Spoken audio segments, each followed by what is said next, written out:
여러분, 성도는요, 때론 억울한 일을 당합니다. 원치 않는 시련에 힘겨울 때도 있습니다. 보통 우리는 그럴 때 고난 자체에 압도되어서 고난만 바라볼 수밖에 없어요. 바울을 보면서 우리가 깨달아야 할 것은요, 바로 고난보다 더 큰 하나님의 목적과 은혜가 있다는 것을 깨달아야 합니다. 너무나 많이 들은 말이잖아요.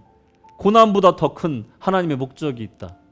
하지만 여러분, 우리가 직접 그 상황에 처하게 되면 그거 실천하기 어렵습니다. 예를 들어서 병마에 시달리는 사람한테 제일 된 목적 뭡니까? 일단 병에서 회복되는 것입니다. 그게 최고의 목적이에요.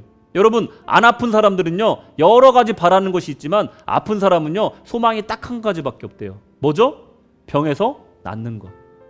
그 다음에 목적이고 신앙이고 안 보인다는 거예요. 사람이 그렇습니다. 사업이 어려워지면요, 백방 뛰어다니면서 자금 구하러 다니면서 기도하는 거지, 그것이 하나님의 무슨 뜻이 있는지 목적이 무엇인지를 생각해 볼 여유가 없다는 거예요. 직장 내에서도 어려움을 당하거나 학교에서도 어려움을 당할 때 내가 정말로 그 안에 하나님의 뜻이 무엇인지를 생각하는 시간을 갖기란 정말로 어렵다는 거예요. 당장 그 문제를 해결해야 되기 때문에 그래요.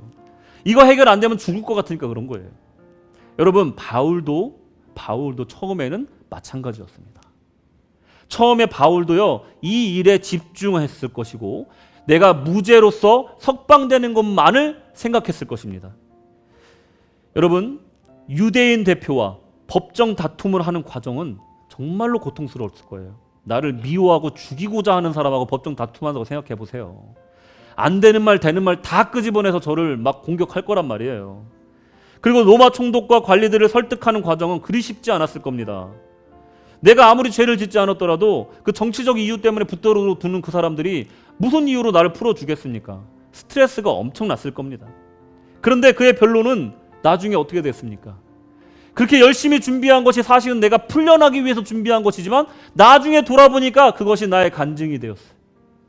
그것이 나의 전도가 되었던 것입니다. 여러분, 하나님은 이런 식으로 일을 하신다는 거예요. 우리의 생각은 이렇게 제한적이라는 겁니다. 하나님은 높으신 뜻이 있고 하나님 기쁜 생각이 있으며 우리의 생각은 그 생각을 따라가기엔 너무나 부족하다는 것을 이럴 때마다 우리가 체험하는 거예요. 바울의 이 열심이 사실은 하나님의 일로 연결될 줄 누가 알았겠습니까?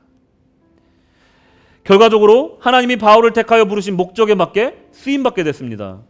여러분, 고난은 본질이 아님을 우리가 믿어야 됩니다. 고난은 본질이 아닙니다.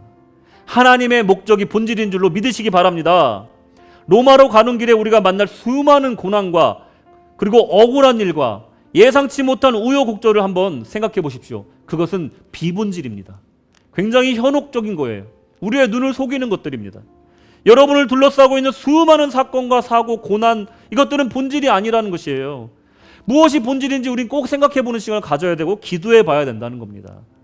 세상의 모든 사건과 사고 그리고 모든 역사들은 결국 하나님의 뜻과 목적으로 수렴이 된다는 거예요.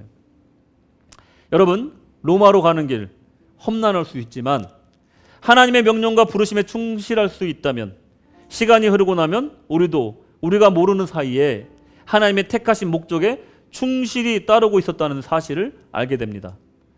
그곳이 어디든 상관없습니다. 우리가 처한 상황이 어떠하든 상관없습니다. 성도는 자신의 사명과 목적에 집중해야 되는 것입니다. 그것이 어둡고 외로운 감옥이라도 말입니다. 여러분, 본질은 목적입니다. 비본질에 현혹되지 마시기를 권면드립니다. 영의 눈으로 보다 넓게, 보다 깊게 바라봐야 합니다. 본질을 보기 위해서 말씀에 의지하고 기도하시길 주님의 이름으로 권면드립니다.